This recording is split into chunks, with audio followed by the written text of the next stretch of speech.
1 Kings 3 verse 4 to 14. The value of wisdom. The king went to Gibeon to offer sacrifices, for that was the most important high place, and Solomon offered 1,000 burnt offerings on that altar. At Gibeon, the Lord appeared to Solomon during the night in a dream, and God said, "Ask for whatever you want me to give you." Solomon answered, "You have shown great kindness to your servant, my father David, because he was faithful to you and righteous and upright in heart. You have continued this great kindness to him and have given him a son to sit on his throne this very day.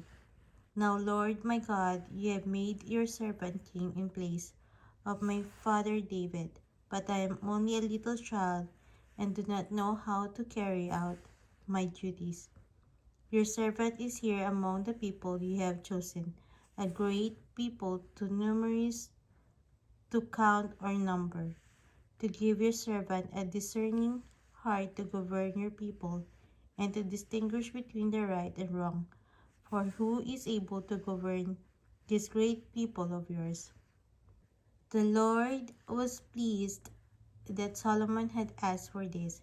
So God said to him, "Since you have asked for this and not for long life or wealth for yourself, nor have asked for the death of your enemies, but for discernment in administering justice, I will do what you have asked. I will give you a wise and discerning heart, so that there will never have been anyone like you, nor will there ever be. Moreover, I will give you what you have not asked for, both wealth and honor, so that in your lifetime you will have no equal among the kings.